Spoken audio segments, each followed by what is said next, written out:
दोस्तों नमस्कार। आप देख रहे हैं मौर्य जी न्यूज़ चैनल। जिस प्रकार से कोरोना वायरस की मुहिम में सरकार जुटी हुई है, मरीजों को बचाने के लिए, जो संक्रमित मरीज हैं, बचाने के चक्कर में कितने बेगुनाह लोगों की जानें जा रही हैं, मजदूर, गरीब, असहाय लोगों की। दोस्तों, इसी पर चर्चा करने की ज़रूरत है। आज आपने सुना औरंगाबाद में 16 मजदूर एक मालगाड़ी की चपेट में आ जाते हैं और 16 लोग मौत को प्राप्त हो जाते हैं। और इसी पर आंखें खुलती हैं सरकार की। आंखें खुलती हैं इसलिए कहता हूँ, तब जाकर के वहाँ पर आला अधिकारी आते हैं और बहुत तेज़ी से वायरल होता है कि इतने लोग मारे गए, इन लोगों को संवेदनाएं देते हैं। नरेंद्र मोदी जी संवेदना प्रकट करते हैं और 5-5 लाख रुपए मृतकों के जो परिजन हैं उनको देने की बात की घोषणा करते हैं। दोस्तों, इसी पर सवाल उठता है। सवाल उठेंगे दोस्तों, आपको ध्यान आकर्षित करना चाहूँगा कि दुनिया भर में, मतलब कि अपने देश में, भारत में हर एक कोने में मजदूर वर्ग रुका है। और इसी वक्त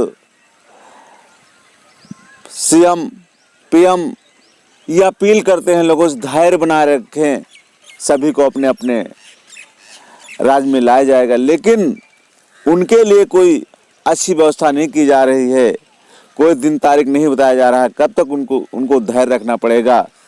और उनकी धैर्य टूट रही है। और धैर्य टूटने के चलते वो अपने घरों के लिए पैदल ही चल देते हैं या रेलवे ट्रैक के माध्यम से। वो जानते हैं अगर हम रेलवे ट्रैक से जाएंगे तो सुरक्षित रहेंगे, पुलिस परेशान नहीं करेगी। और यही हुआ, वो रेलवे ट्रैक से जा रहे थे और हादसा का शिकार हुए। इसी प्रकार आपको बताना चाहूँगा, बहुत सारी देश के कोने कोने से घटनाएं आती हैं। कोई पैदल जा रहा था तो कोई साइकिल से जा रहा था, घर नहीं पहुंच पाया, रास्ते में मौत हो गई। उनके बारे में क्या सरकार कहना चाहेगी? क्या कहना चाहेगी? कौन सी घोषणा करेगी? हम ये कहना चाहते हैं, कोरोना वायरस के अब तक मरीजों की संख्या की बात करें तो 18,000 से ऊपर 1800 से ऊपर मामला पहुंच चुका है। और संक्रमण की बात करें तो 56,000 से ऊपर मामला पहुंच चुका है। तो दोस्तों, 1800 संक्रमणों को बचाने के चक्कर में इतने लोगों की जो जानें जा रही हैं, अगर इसका आंकड़ा देखा जाए तो कम नहीं है। क्योंकि मरने वाला जो हिसाब किताब है, रास्ते में कोई मर गया, कोई घर तक घर तक पहुंचने वाला था, वहां मर गया, और कोई घर में पहुंच गया तो मर गया। इसका कोई हिसाब किताब सरकार के पास नहीं है। अमूमन हिसाब लगाया जाए तो कोरोना वायरस से किसी मायने में कम मरने वालों की संख्या नहीं है। महाराष्ट्र से पैदल आ रहे मजदूर की दतिया में मौत हो गई। दतिया में झांसी बॉर्डर के पास सिकंदरा बेरर महाराष्ट्र की बोरीवली से आए आसिक खान निवासी सिद्धार्थनगर उत्तर प्रदेश की बिगड़ी तबीयत के बाद अस्पताल में भर्ती कराया गया। शुक्रवार की सुबह मजदूर ने तोड़ा दम। ये बोरीवली से पैदल ही निकला था। दोस्तों, इसी प्रकार से बहुत सारी घटनाएं हैं जो घट रही हैं और लोग परेशान हो रहे हैं और दम तोड़ रहे हैं।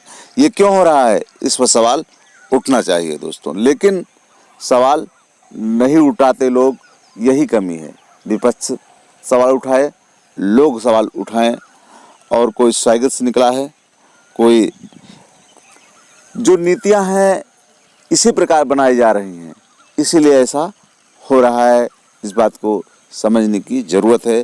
तभी तो सुप्रीम कोर्ट के जज को कहना पड़ रहा है, अमीरों को मिट्टी में कैद है कानून और न्याय व्यवस्था। विदाई भाषण में बोले सुप्रीम कोर्ट जज। इस प्रकार की बातें कर रहे हैं। अब सीएम, उत्तर प्रदेश के सीएम क्या कह रहे हैं? दूसरे राज्यों में फंसे यूपी के मजदूरों से सीएम योगी की अपील है, धैर्य बनाए रखें, हम सबको वापस लाएंगे। लेकिन कब तक लाएंगे इसकी कोई बात नहीं होती है। धैर्य कब तक बनाए रखें, उनके लिए कोई ठोस नियम नहीं है, कोई अच्छी बात नहीं बताई जा रही है। धैर्य बनाए रखें मतलब कि एक बेवकूफ़ बनाने वाली बात केवल कही जा रही है और कोई अच्छा खबर नहीं दी जा रही है।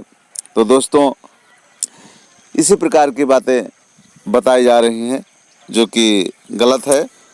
अगर 6 दिन लॉकडाउन की बात करें तो केवल 6 ही दिन में जो आंकड़ा आता है, कोरोना से अब तक 38 मौतें हैं, लेकिन सड़कों पर 34 मौतें, इनमें से 29 मजदूर क्योंकि भूख प्यास से परेशान होकर पैदल घर निकल पड़े।